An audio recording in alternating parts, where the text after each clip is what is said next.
सावळं सौंदर्य, दोन बहिणींची मन हेलावून टाकणारी कथा.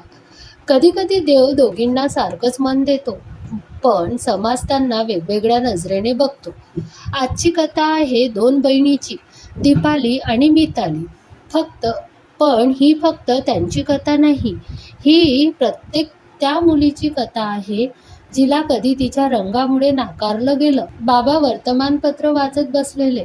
बाबा, दीपालीचं MA पूर्ण झालं, आता तिचं लग्न बघायला हवं. आई, हो, वयही झालं आहे. दीपाली शांतपणे स्वयंपाकघरातून ऐकत असते. मिताली, ताई, आता तू नवरी होणार, म्हणजे मी तर डान्स करणार. दीपाली हलकसं हसते, पण तिच्या मनात हलकीशी भीती असते. पण त्यांना कल्पना नव्हती, पुढचे काही दिवस त्यांच्या आयुष्यात वादळ येऊन घेऊन येणार होते.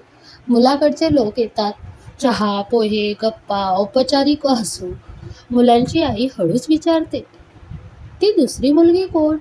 आई थोडी गोंधळते, ती लहान मुलगी आहे, मिताली.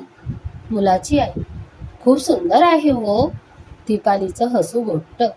दीपाली आरशासमोर उभी. दीपाली, देवा, मी इतकी वाईट दिसते का? मिताली मागून ऐकते. ती ताईला मिठी मारते. मिताली, ताई, लोकांना रंग दिसतो, मला तुझं मन दिसतं. दीपाली, चल ग वेडी, अभ्यास कर. दोघींच्या डोळ्यात पाणी. पण नकारांची मालिका थांबत नव्हती. आई, मितालीला समोर येऊ देऊ नको. मिताली, आई, मी काय चूक केली? बाबा शांत. घरात शांतता पसरते. एक दिवस अचानक एक मुलगा आणि त्याचे आईवडील पुन्हा पाहायला येतात.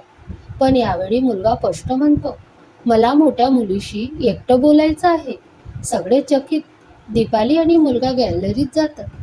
मुलगा, माझ्या आईला लहान मुलगी आवडली, पण मला तुमच्याशी बोलून निर्णय घ्यायचा आहे.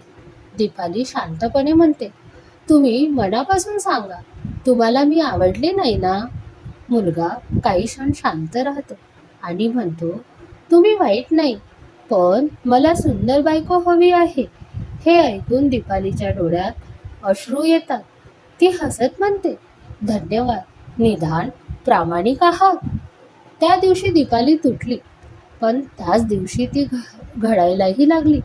दीपाली बाबांना सांगते, बाबा, मला अजून शिकायचं आहे, मला स्वतःचं काहीतरी बनायचं आहे. बाबा तिच्याकडे पाहतात आणि म्हणतात, मुली, आम्ही तुझ्या पाठीशी आहोत. अभ्यास, परीक्षा, मुलाखती, रिजेक्शन, पुन्हा प्रयत्न, शेवटी नोकरी मिळते. ऑफिसमध्ये एक दिवस तिच्या प्रोजेक्टचं कौतुक होतं. बॉस म्हणतो, दीपाली, तुमच्या कामामुळे कंपनीला मोठा फायदा झाला. टाळ्यांचा कडकडाट. त्या गर्दीत एक व्यक्ती उभी असते. तोच मुलगा ज्याने तिला कधी नाकारलं होतं. तो आता त्याच कंपनीत इंटरव्ह्यूसाठी आलेला असतो. तो दीपालीकडे बघतो, आश्चर्यचकित. तो हळूच म्हणतो, तुम्ही खूप पुढे गेलात. दीपाली आत्मविश्वासाने म्हणते, हो, कारण मी स्वतःला स्वीकारलं. काही महिन्यांनी दीपालीचं लग्न तिच्या सहकार्याशी ठरतं. लग्नाच्या दिवशी मिताली म्हणते, ताई, तू खरंच सुंदर आहेस. दीपाली हसते, मी नेहमीच होते, फक्त मला उशिरा कळलं. मित्रांनो, रंग हा फक्त त्वचेचा असतो, पण सौंदर्य मनाचं असतं. जर तुम्हाला ही कथा आवडली असेल तर लाईक करा, शेअर करा आणि तुमच्या आयुष्यातल्या दीपालीला नक्की टॅग करा.